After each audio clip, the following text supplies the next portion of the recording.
Here I like to sort of be informed. I like to share what's out there, and I also always want to offer what I consider to be the truth in all situations. And the truth is pretty much cut and dry and the same in everything. And so if you want to pursue it further, please feel free to do so. So on a lighter note, this is the world is not coming to an end. The end of and I know that we're going to be here and we'll be fine. I do hold that, no matter what. So anyway, let's have a joke. When NASA was preparing for the Apollo project, some of the training of the astronauts took place on a Navajo reservation. One day, a Navajo elder and his son were herding sheep and came across the space crew. The old man, who spoke only Navajo, asked a question that his son translated. "What are these guys in the big suits doing?" A member of the crew said that they were practicing for their trip to the moon. The old man got all excited and asked if he could send a message to the moon with the astronauts. Recognizing a promotional opportunity, the NASA folks found a tape recorder. After the old man recorded his message, they asked his son to translate it. He refused. The NASA PR people brought the tape to the reservation where the rest of the tribe listened and laughed, but refused to translate the elder's message. Finally, the NASA crew called an official government translator, and his translation of the old man's message was, "Watch out for these guys, they've come to steal your land."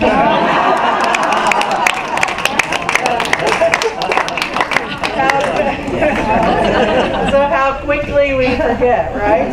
So, so really what came up for me was over all these years and time cycles, just in my lifetime. And one thing I think Sheila brought up yesterday was just to think about the past 100 years. And think about someone who's lived to be 100 years, or maybe 105 years that's still on the planet today, and what they've seen. I mean, can you imagine this time in history, this past 100 years has gone from no television, no telephones, no airplanes, no automobiles, no air conditioning, which we're getting that experience today. There's all sorts, all technology has just, in the past 100 years, I can remember, on Facebook it says, type, like, and share if you can remember this, and it was a home stereo entertainment system. It was like a record player, a TV, and you thought you were so cool. I mean, when my parents bought that, I was like, man, this is awesome. It's like a piece of furniture. And then you had to put the record on there and the needle, and then you had to change the needle sometime, and and the TV was black and white, and then when you got color, it was really cool. And now, there's more. And they said this about the iPhone 3, forget the 7s and now X phone, but they said the iPhone 3 had more technology than we had to take a man to the moon in 1969. So in that little phone, which if you remember those computer buildings where they had those computers, I mean, it's mind-boggling. And just in our lifetimes, I mean, we could be in our 40s, our 50s, our 60s, 70s, 80s even, just to think of all the major changes that we witnessed and experienced in our life. So it's one thing, though, that always happens is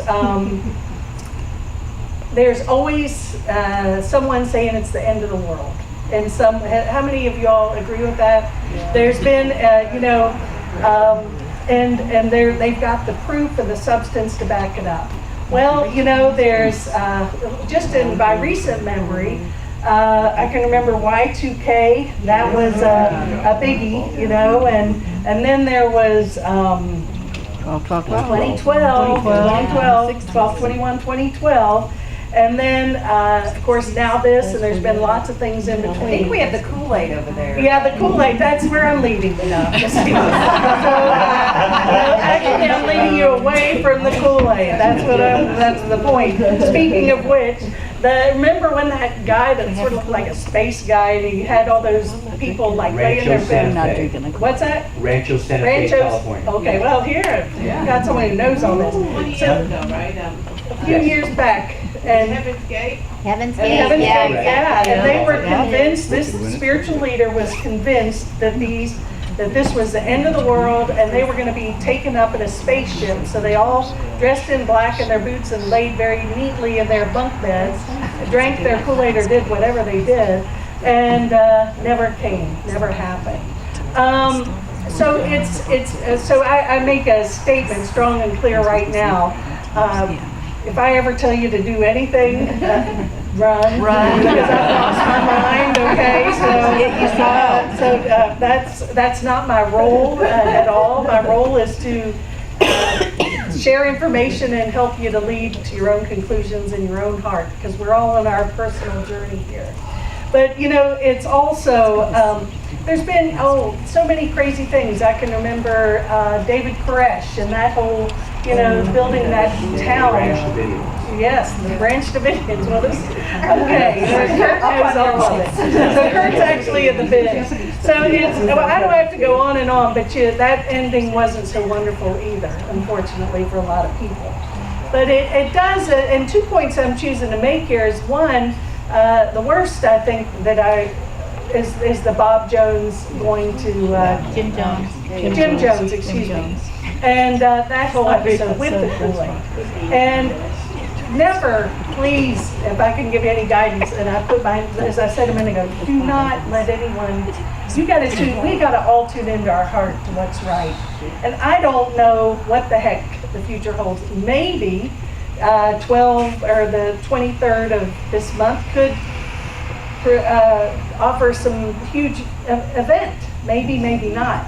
But as I spoke to Theo about it yesterday, the event was like this. Okay, first of all, Theo made it very clear that with their gifts, okay, Theo's got this ability to channel 12 archangels, okay? And these archangels are beings of light, love. I've never experienced anything but love, never. It's empowering, it's positive, no negativity. It's about us, you know, really stepping into our power, opening our hearts, being that light. So Theo said that they would never use their voice to promote any fear. So because, back to what Greg Braden said, and you know, he was the 2012 king, you know, they had him on documentaries and he was on YouTube everywhere, and he was always being swarmed and asked, well, what's going to happen on 12/22? And he says, I don't know, it hadn't happened yet. And he also made it very clear, which Theo did as well, don't engage in the fear. You know, this is a quantum universe. And it's about us really stepping in to owning what we know, okay? So by that, create the emotions that support peace.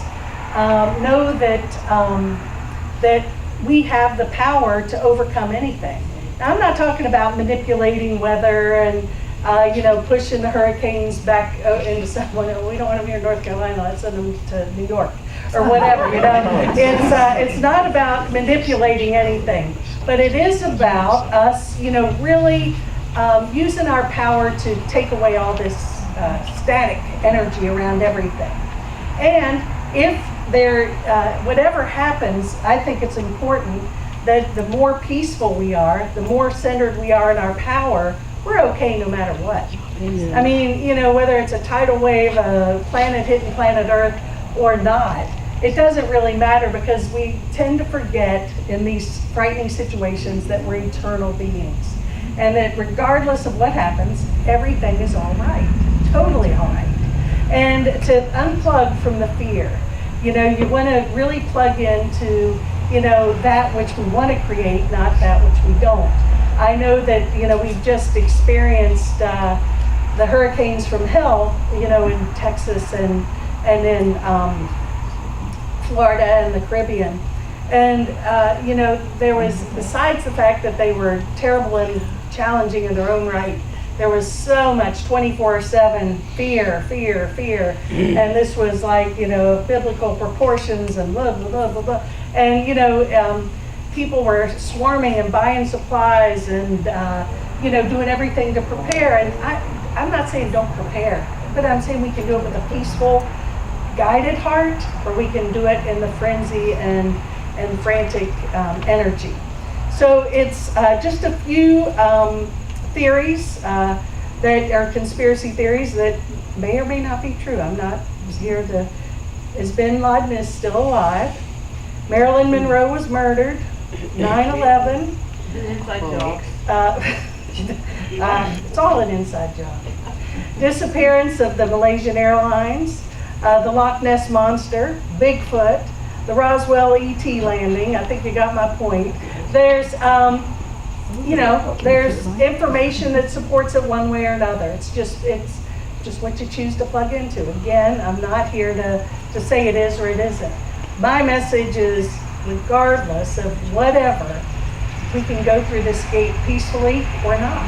It's the end of the world as we know it, and that's a good thing. That's what Theo was saying. It is, this world is transforming into love. Yes. We're moving into the fifth dimension, okay? The three-dimensional reality, we're out of that, we're moving into our hearts, and we're now being more heart-guided, more heart-led. And then the fifth dimension is where we really live in our God being, where we're just totally at one with everything. And that's where our true power lies.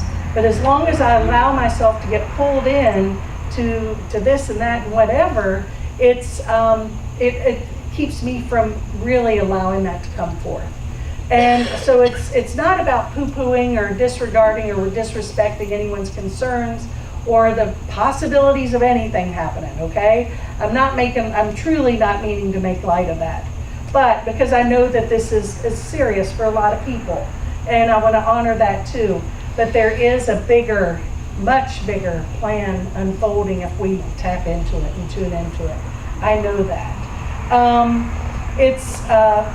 There was an article about that someone just sent me this morning, and I'm not going to read the whole article, but it was written by John Van Alken from the Edgar Cayce Foundation. He's the director. And let's see, it says that these challenges, for example, seem very real, but it's only a small part of our greater life. It says that we are immortal beings made in the image of our immortal Creator. That's from Genesis, and that's the truth. The stability and permanence of this world is an illusion, but it's a very purposeful illusion. Those things that are cares of the flesh and of the earth cannot inherit eternal life. Hence, life alters light, changes the experience of individuals through their sojourns in the earth, and thus we learn our lessons. We hear this as a classroom. Our ultimate destiny is eternal life. I know that sounds like science fiction, but it's very difficult for us to comprehend living. Well, I think it's up to us right now, and this is another Edgar Cayce. It says, only the fruits in the spirit may the true meaning of life's experience and the purpose of life be understood as a practical application in your daily life with your daily experience with your fellow man. So what he's really saying is bring spirit into everything. It's about, in that fourth dimensional living that we're showing up in light with our hearts, man to man, in our experiences, face to face. That's how we really overcome this world. That's what this is about. The end of the world as we know it, hey, that's not a bad thing. What does the future promise in the external happenings? Nothing. The world doesn't really promise us anything. There's still will continue, most likely. I don't want to hold this into a negative vein, but most likely there's always going to be challenges. But we can choose how we walk through these challenges. Are we going to walk through in the light of who we are, or in fear? It's a moment by moment choice. Really tap into that power, and we can overcome all of it. So it's, and I want to close with a quote from the Course in Miracles, which I think is just very relevant for the time, very powerful and true. And it says, every thought you have contributes to truth or illusion. It either extends the truth or multiplies the illusion. And I think it's recognizing the power of every thought, every feeling, every judgment. Are we going to empower the illusion, or empower the tree. It's a choice, and I know that no matter what, end of the world or whatever, I'm okay, and so are you, and so it is. Namaste. Namaste.